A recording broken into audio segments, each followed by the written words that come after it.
that helps us to make our decisions. And we should be mindful of theirs as we go forward as well. Are there any declarations, conflict of interest from board members? Board members are moving around the table here, so I'm having to just keep looking for it.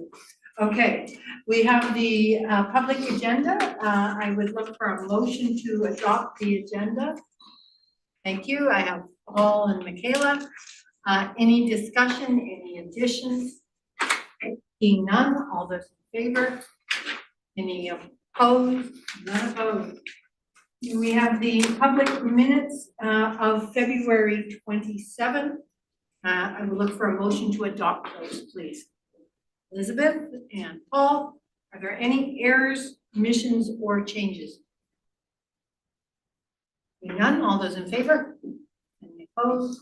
None opposed. We move down to public input, and we have Mr. Schachter online. Welcome, Mr. Schachter. I'm just going to, just before we get going, I'm just going to, Paulette, are there any other members of the public?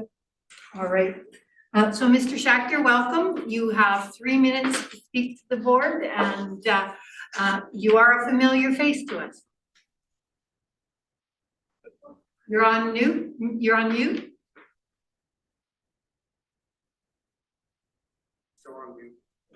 You're on mute.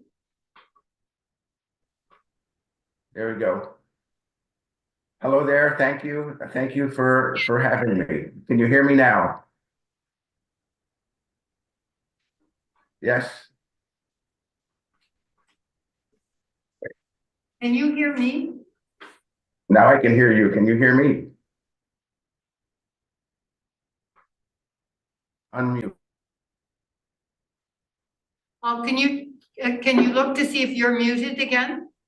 All right, I tried it again. I tested my microphone. It worked.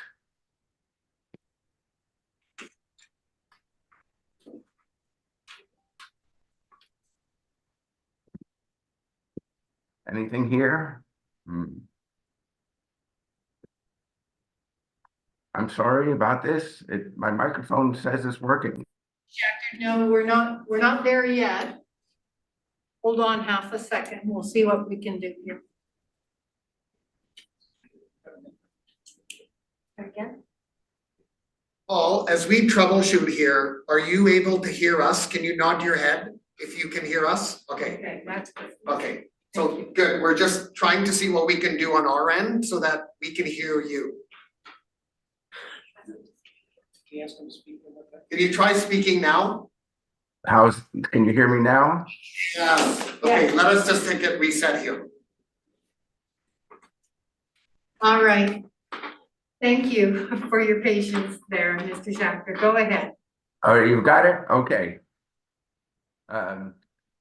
Thanks, and thanks. Nice to see people I know. Since I've only been allotted 3 minutes, I will give you fast and straight talk. I do hope you'll ask questions at the end. Policing in Victoria is facing a crisis of integrity. Justice Murray called out Vic PD for intentionally lying to the Crown and the court. It is troublesome that a Vic PD project leader is under investigation by the OPCC, while 2 others named in the deception received promotions. The fact that the constable under investigation is a woman, while the officers promoted are males, merits scrutiny. What else is wrong with this picture? For one thing, the basics of police procedure require that reports of subordinates be approved by higher levels on the chain of command. If that happened here, then there's a very serious dishonesty issue within management. If it didn't happen, then there's an equally serious management failure of responsibility. I filed the service or policy complaint because the board's own webpage says your job is to direct and oversee the department and play a key role in ensuring that it carries out its actions and activities in an acceptable manner. I was surprised to be notified in writing that the governance committee delegated the investigation to Chief Constable Manick, and that Chief Manick purportedly will ask for an investigation by external agencies. That may sound good at first, but it is a serious misstep. Why?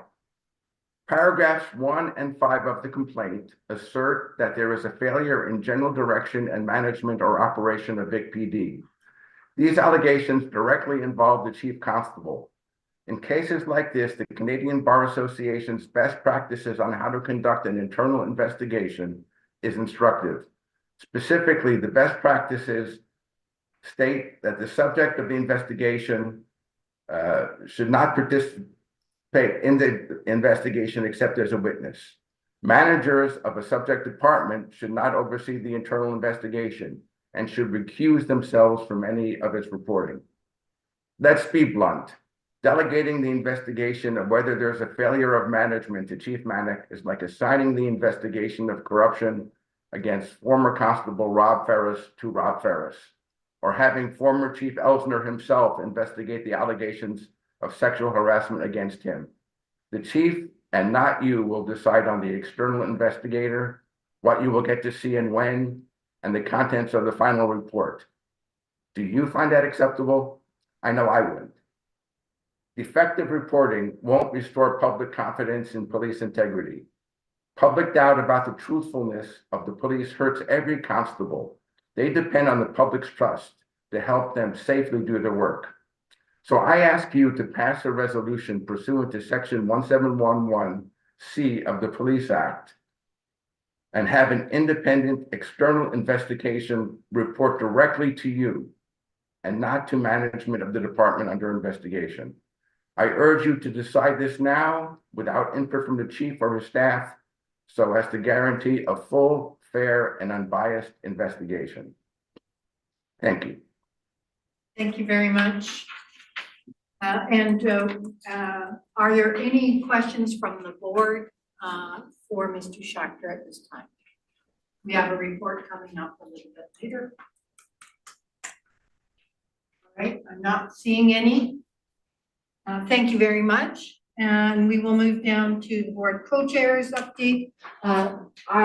Mayor Alto is not here, and I don't have anything, any update this week, this month. So we'll move down to committees updates.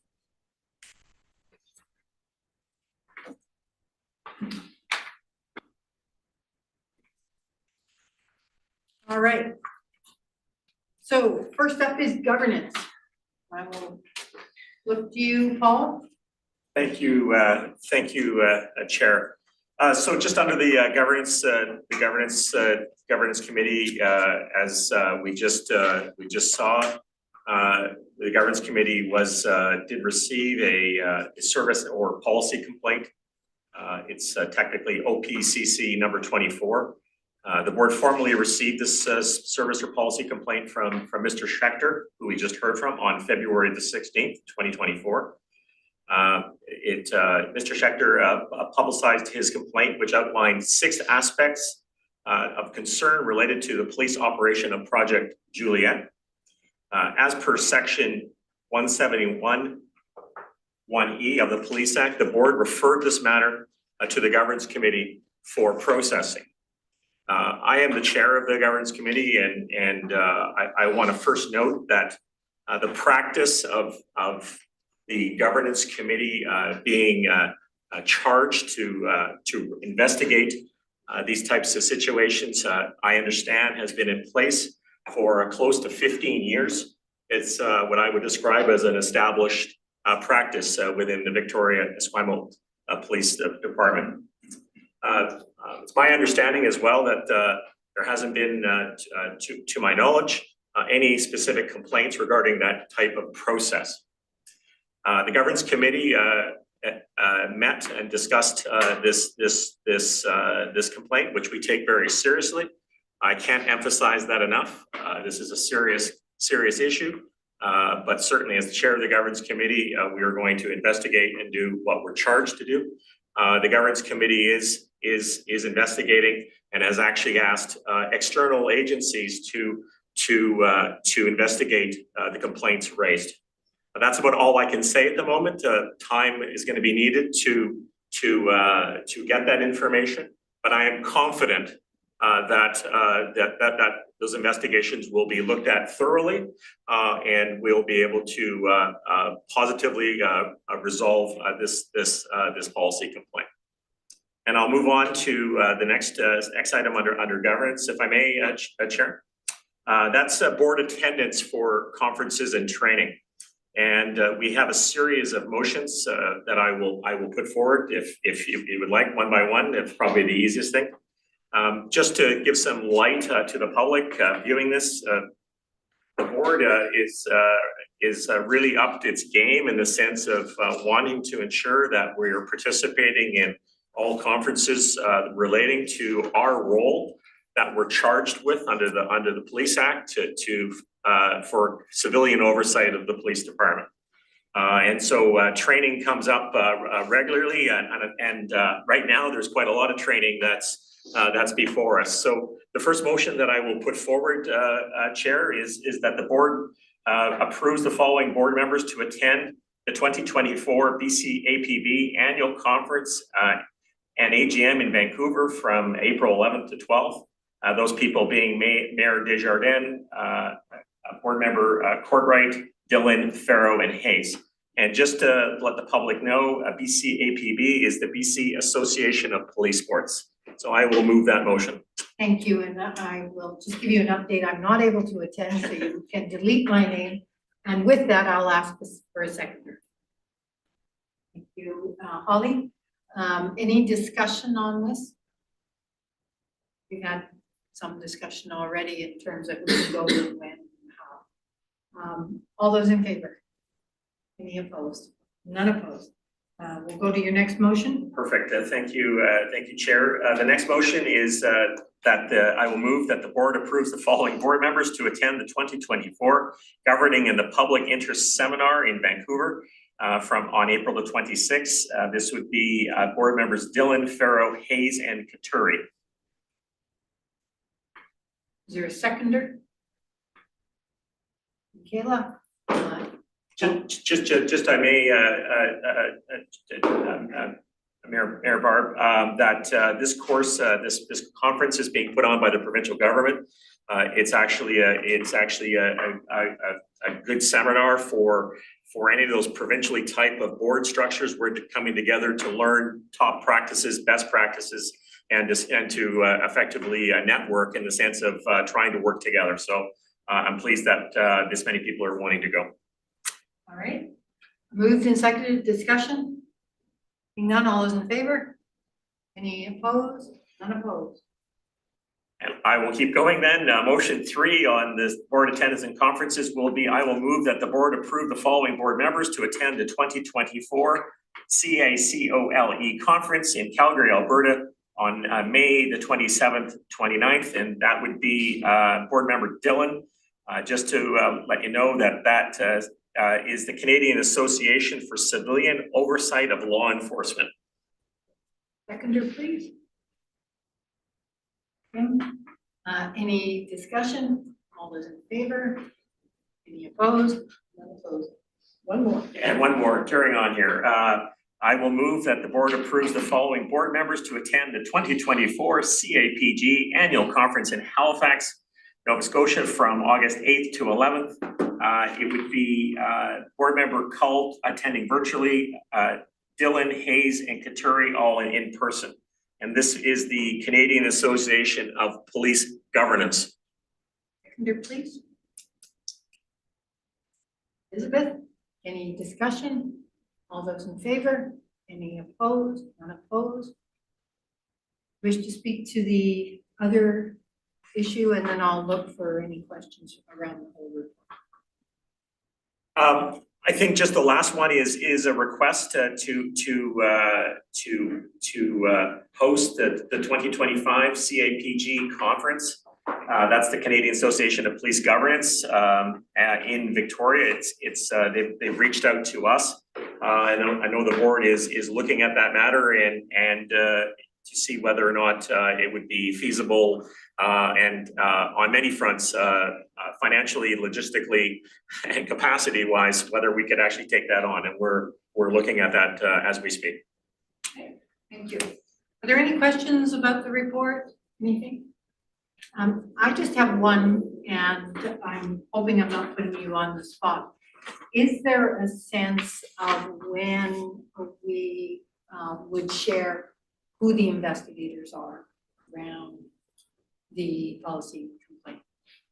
I can actually let you know that so you're going back to the policy complaint filed by Mr. Schachter. I can let you know there was six components of his complaint. But I can tell you that I can confirm that the Delta Police Department has been asked and has confirmed that they'll be able to look at 4 of those issues, and the Surrey Police Services (SPS) will be looking at 2 of them for us. So the point is that those external agencies, we've asked them to look at fulfilling that investigation. Great. And is there any information around timeline? I can't comment on that. Obviously, we want to get this resolved as soon as possible, but this is a complex investigation, as I understand it. So I would anticipate that we would not be hearing back from them, and probably until probably the early fall. But certainly, if anything does pop up in the meantime, we'll certainly we could keep the complainant advised accordingly. Thank you. Thank you. Any further questions on this report? Seeing none, let's move on to finance. I have 4 items all for information, and I'll speak to the first 2, and our controller, Steve Hercombe, will speak to the second 2. The first one is a 5-year staffing plan. We've been asked by the municipalities to provide a long-range estimate of where we're going with staffing, so that the budgeting process is more transparent and easier to predict as you go forward year by year. We're working on that, and that will be coming forward in the 2025 budget, which is in the early stages right now and being prepared. Also on the 2025 budget process, we have Finance Committee has been talking about what I call a more robust consultation with the community this time around.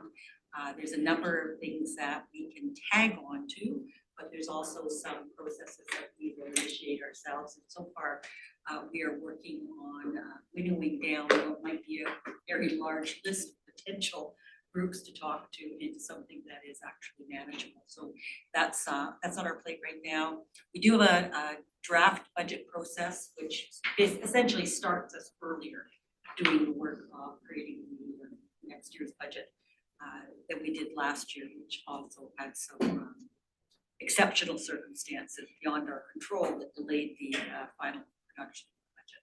So that's well in hand, I believe. And now the other 2 items are the overtime report and the monthly financial report. Sure. So these are both monthly reports. This brings us through to the first 2 months of the year, slightly over 15% of the payroll year. Just so on the overtime report first, just wanted to let you know I made a few adjustments so the numbers aren't skewed. That includes removing $88,000 of time that actually belonged to 2023 for Christmas stats worked that are actually going to be expensed to 2024. Also removing the standby, which is reported through as an overtime expense, but is actually budgeted as a regular salary expense. And also I've included an estimate for recoverable overtime for protests at the Legislative Assembly. So once adjusted, overtime is actually slightly below budget at this time at 14%. So just a little below budget. For the monthly financial report, same thing again, slightly over 15% of the way through the year. We are running at 16.5% of the budget. So over budget at this time, but there are a number of reasons for this. First, retirements. We had $520,000 in retirement expenditures. We have a lot of retirements that happen in January. There's no operating budget for this, and if we don't have the surplus to cover this, it gets charged against the liability. Also, benefit costs run high for the first 6 months of the year. So we expect wages to be higher at above budget for the first 6 months because CPP and EI insurable earnings haven't maxed out yet. So those will typically, the benefit costs will go down in the second half of the year. So once we take those into account, we're actually in line with the budget. There is still one outstanding item that does affect our operations from the 2023 Section 27 review, and that is the budget line items for building professional fees. That's approximately $600,000. That is not included in our 2024 budget, and that will depend on the results of the provincial review. So overtime looks good right now, and the line items are in line with the budget. So as usual, I'll keep monitoring, but no concerns at this point. Other questions for either Elizabeth or Steve? I guess through to Mr. Hercombe. In regards to the overtime costs, obviously, we've been seeing a lot of protests, increasing protests in our city, and not just in our city, across the country. Is it possible to actually separate the impact of costs for specifically policing protests or making sure that those events are held safely? I would be curious to see, not just now, but moving forward, to try to map and to just kind of see where that is, because I think, there seems to be rising. Unfortunately, obviously, there's a right to protest in our country, which I fully support. But it's something that I think we need to get our heads around, in the sense of this: if this is going to be an ongoing cost factor for us, trying to actually increase our budgets accordingly. And I think it would be helpful to have some kind of data just drilled out on that type of program. Whether or not it's costing us, certainly way more than other areas. So I just put that forward. I'll leave that to the finance committee to think about, but I certainly would like to see more facts on what it's actually costing, not just for today, but moving forward year by year, so we can actually trend this and see whether or not we need to be adjusting our budgets accordingly. Thank you. Mr. Hercombe, do you want to explain the? Yeah, sure. I mean, we do actually, in terms of protests, we do track that very carefully. Our operations planning section does track all the direct costs for that. So we do have a good handle on our operations planning costs and our direct costs for the protests. What we don't track is the other hidden costs in there that are around that, in terms of our other fixed time devoted to it. We do have an MOU with the Legislative Assembly that does allow us to recover a certain amount of those costs for protests that happen on the legislative grounds, and we do quarterly bill for that. So we do have a very detailed breakdown of exactly how much the costs are. So that is information that is quite easy to file. Other questions? In terms of the protests, are there any options for cost recovery? Yeah, so we have the MOU with the Legislative Assembly, which does allow us to recover a significant amount of that. There are some areas where we will bill them, and then we'll have to maybe have some discussions with them about some of the protests that happen off the legislative grounds. That's the area where I've been conservative in my estimates. So I've been booking what I know we will recover. Hopefully we'll be able to recover more than that. We have a meeting coming up with them once we provide them with our quarterly bill for the first quarter of 2024. So we'll see what happens with those discussions, how much of that will actually recover. Is there any sense of a cap on what they will Yeah, we'll have to see what that threshold is when this bill comes in, because it's fairly significant. So this next bill that we've got is more than we built them previously, so. And the process that we're talking about, are they all down at the legislature? I think that's probably more of an operational question. Bill back process has to do with protests that are primarily that start and finish on legislative grounds. So for example, if we had a protest in Centennial Square, no, there's no cost. but they're all occurring in Victoria downtown. Any other questions? All right, I have one question. Tim, yes. Through you, just a question on other parts of budgeting, for example, training. I think as we're seeing progress getting more, and life in general getting a little bit more complicated, are you foreseeing any particular needs for different kinds of training or measures that might be prudent for us to be thinking about? I can probably just talk a little bit about the integrated units. There's different training budgets. So in terms of like the protest public safety unit, they have their own training budget.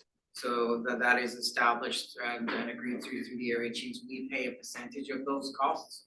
So that they determine their needs. That's separate from our own training needs, which is really handled by our HR division. Anything else? All right, no further questions on that. And HR committee. Oh, that's me. Hi. Thank you. We had a very good and deep report from HR and our director, Chris Gossett, on updates on vacancies and recruitment projections. I have to say it's really busy. So thank you for the efforts that are going in there. And I think if there's anything to add, I think we're expecting to get a detailed report that can all look at and maybe discuss later. But Chris, if there's anything in particular you'd like to add on to. Nothing more detailed from what was provided other than going forward, we're already working with IT and our current HRIS system to try and get this information churned out without all the extra work that it's all manual at this point. So we're working on it, and once we get staffing in place and the system where it needs to be, this will be easy and we'll get it on a regular basis. Thank you. Just through Mr. Chair, it is really important, and I think we found it very useful to see what is happening in terms of the actual ins and outs and how people are coming through. So we are looking forward to having that system in place and seeing this in real time. Thank you so much. Thank you. Are there questions? HR chair. All right, seeing none, we move down to members, pardon me, board member engagement update. I'll start off. And I could have done it under the co-chair's report, but I forgot about it until a minute ago. And that was the VCAPG request for us to host. I just spoke with other board chairs in our region just to test the waters, and they were all very receptive. So should we move forward in any direction, they would request a formal letter so that it would go to their full board. But there was significant support. So anyone else?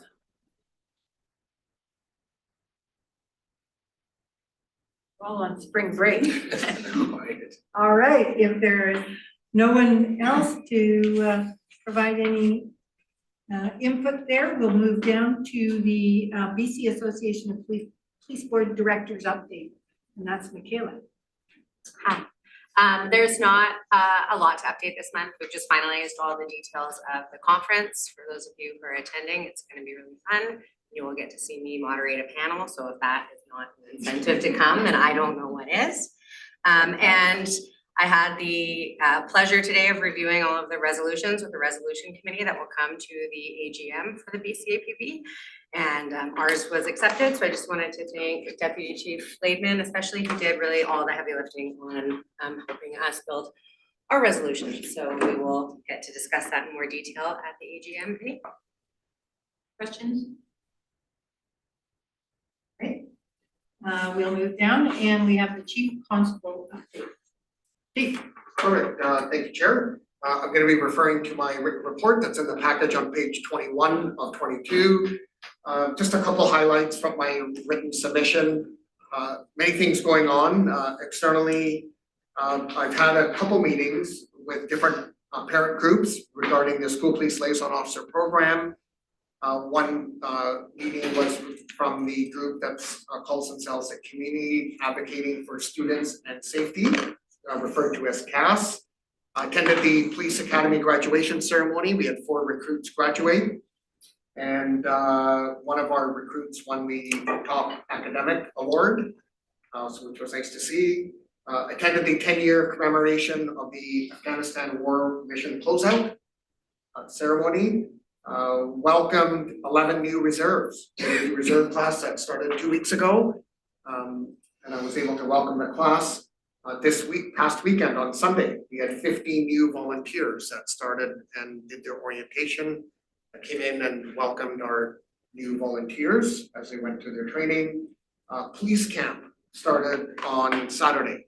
So I attended police camp on Saturday to welcome 59 students, primarily grade 11 and 12. I went there today and sat in on their sessions this morning, and I will be attending their graduation ceremony. In fact, board members are welcome to attend the ceremony that's coming up this Saturday It'll be at Royal Bay Secondary. I can certainly give you the times if you're interested and available to come out for the grad ceremony. Couple other updates that I have that I wanted to share with you. I have 3 specifically. So one was just a shout out to the general investigation section. So you would have seen the media release that we did, that we seized over $130,000 cash and about $500,000 worth of contraband cigarettes. That is a significant work by a small team of dedicated investigators. They had intelligence and information that they were able to work up regarding the sale of contraband tobacco. They executed a search warrant and resulting in a large seizure of quantities of contraband cigarettes and cash. And the commercial value of the seized cigarettes is estimated to be above $500,000, so quite a significant result there. Also wanted to just share with you the work that we continue to do with our emergency response team, also our crisis negotiators. This was a call that happened in James Bay.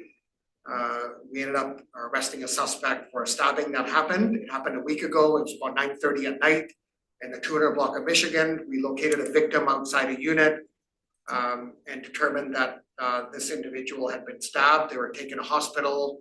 Luckily, their injuries were non-life threatening. The suspect was identified to a suite in an apartment complex in James Bay. They refused to exit the residence and in fact barricaded themselves inside the suite. Officers proceeded to secure the area and advised neighbors to shelter in place. Now this lasted, the negotiations to try to negotiate a successful surrender went all throughout the night, lasted multiple hours. And unfortunately at 6 a.m, all throughout the night, a warrant to enter the property was granted by the justice, and the door was breached into the residence and the suspect was arrested without any further incident. And the last one I'll just highlight for you is Project Halo. So this was one of the arrests that we made in a covert operation to highlight the prevalence of gangs targeting youth. And so this is a significant undertaking. This was done by our strike force team. We knew we had information and intelligence on a number of individuals that are associated to known gangs and operating in and around SD 61 schools. In this particular one, we were able to make an arrest. We were able to seize over 1,300 vapes. Some were nicotine, 850 nicotine, 495 with THC vapes. Also cannabis, gummies, knives, masks, composite brass knuckles. And this individual was going to our local schools. Schools that he was observed outside of was Esquimalt High School, Reynolds Secondary, and also on the property of North Saanich Middle School, although that was after school hours. This really does highlight what we've been hearing from parents and students and many school staff, is the prevalence of gang inreach and gang activity involving many students. I look forward to a meeting with the school board, with the board in looking at next steps and how we can look at moving forward with a reimagined and revised school police liaison officer program. Clearly, there is an uptick and an increase in gang activity in and around our schools, and we need to make sure that student safety is prioritized. And I appreciate the board's work in that area and the support that they're giving the Victoria Police Department. That's the update. I'm happy to take any questions. Thanks. Questions for the chief?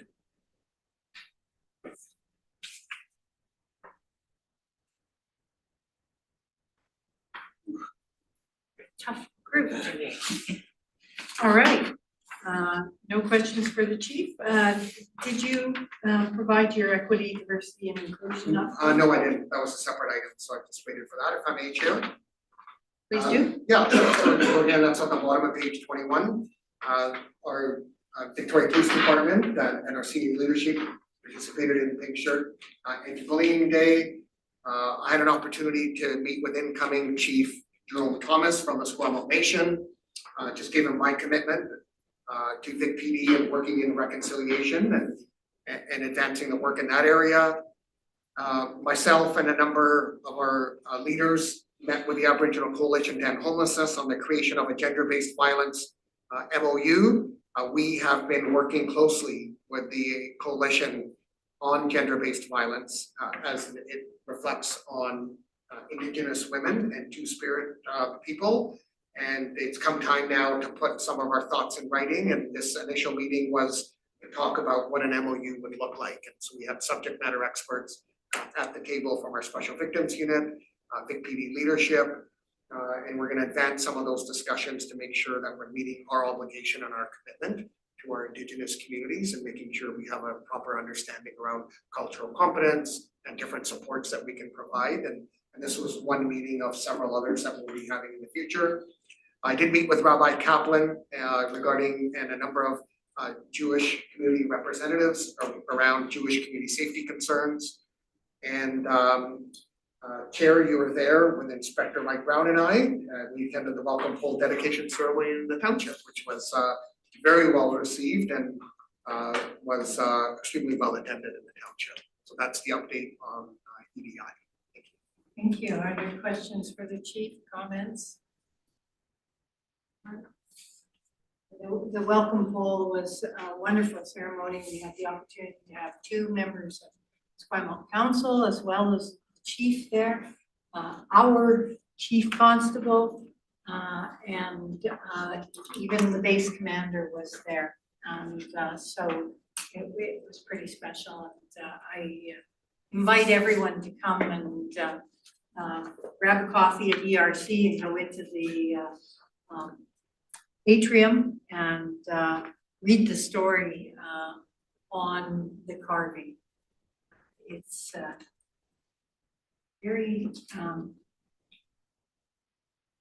there's a lot that goes into a carving. So, okay, we're down to appointment of BCAPB representative. And they have asked us to identify who from our board will be our representative. So I would look for a motion to appoint this one who is there and is doing a fantastic job. So, thank you. Michaela, do you accept the nomination? Yes, please. Thank you. Is there a seconder to that? I saw your hand up, Tim. All right, all those in favor? Any opposed? None opposed, motion is carried. We also need an alternate, and I am not as familiar with whether we actually have one. I don't think that we actually have an alternate. I was the alternate for Charlotte for a long time. That's right. So presumably the alternate is the person that will move into the role when my term is up. If they're interested, although the alternate can change every year, you don't actually have to do anything as the alternate. So I guess it would be attending the meetings if I couldn't attend and participating in that sense, or you could choose to attend a meeting anyway, I think, if you wanted to get more insight into what the BCAPB does. And we only meet every couple of months, so in the event that you had to participate, it's not a big ask. And it doesn't necessarily put you in that commitment to keep on going, but it will provide you with interesting insight, and Michaela is great at sharing information, so. Is it, at this time, is there anyone who would like to put their name forward? All right, if I would. All right, so if I could get a motion, and I think, okay, I've got lots of hands. So we have Paul and Sean putting Elizabeth's name forward, and you accept that nomination because you put your name forward. All those in favor? Any opposed? None opposed. Motion's carried. Final piece of information is that we just heard today that we will have our Victoria Police Board representative joining us very soon. And I won't share information because I don't think it's fair until they're actually here, but we will definitely have them. It's my understanding for the next committee meeting, which is in the beginning of April. So that's exciting. And as well, board, we have a request from police services to have someone sit in on interviews for the final provincial appointment. So there were dates that were circulated to you. I don't have them at the top of my head. April 4th, all April 4th. April 4th, there were 3 different times. So is there anyone that would be able to do that? And basically you sit in on the interviews, right, Michaela? You participate.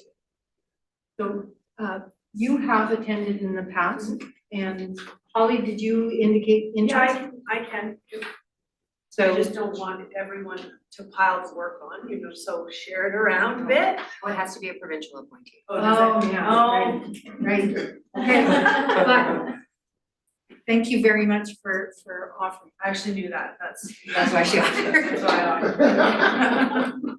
All right, so Michaela, you put your hand up? Yeah, I'll do it. All right, everybody's comfortable with that? Nobody else wants to jump in? I would love to, just that my day is booked. All right, thank you, Michaela, for doing that. We know you've served us well in the past. With that, I'd ask for a motion to adjourn. Before we adjourn, I have one question. Sure. Back to agenda item, the engagement. Chief, I'm wondering again, I normally ask this, but if there are any themes that emerged for you as you were going through the engagement piece, and what you could share with us from that perspective. My apologies for delaying my question. Yeah, sure, through you, Chair, just a tremendous amount of support and appreciation for the officers and staff of the Victoria Police Department. I regularly hear at all of the events, and this last update was no different, about the gratitude that they have, the appreciation for the kindness, the caring, and the compassion of the officers. When people are talking to me, they don't necessarily have the badge number or the name, but they recall an incident. And what is also surprising is, well, it's not surprising, but it's just interesting to note and share with the board, is that some of the observations that I get from our community members is they're not even the subject of the discussion with the officer. They happen to be walking by because the officer's dealing with somebody in a public place. And so they overhear the conversation, or they see the paramedics there with the ambulance and the officers talking. And what the biggest surprise that I hear from the public is that so many of our officers are on a first name basis with the individual, that the individual knew the officer and the officer knew the individual, and that is surprising to many of the people. It's not surprising to us, and I don't think it's surprising to the board that our officers are so well versed and engaged with people that they know and interact with them on a first name basis. But that really then allows them to allow for that interaction to happen in a way that is meaningful and the person feels supported. So I would just say that the coalition, I talked a little bit about the gender-based violence project that we have. Deputy Laidman has been with me along this journey with the Aboriginal Coalition Many other members at this table have also assisted in that.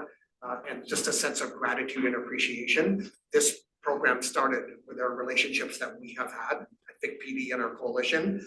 And we've been able to broaden those, and this gender-based violence project extended all throughout the island. So we're able to make the connections to our RCMP detachments and leaders, but we're leading and forward-leaning in that space. And so just a sense of gratitude and appreciation of the relationships that we have with our Indigenous leader, including Chief Thomas, who I met, and he commented about how impressed he is with Vic PD and the work that we have done in the past and continue to do. And as the mayor commented, he was in attendance at the welcome pole dedication ceremony in Esquimalt and wants to, as he's been newly elected, wants to be more community minded and focused on attending many of the events to make sure that Esquimalt Nation is represented. So I'll leave my comments at that. Thank you. Thanks for asking. Thank you. Great, okay, are we ready to adjourn? Motion to adjourn, please, Paul and Michaela, all those in favor? Any opposed? None opposed,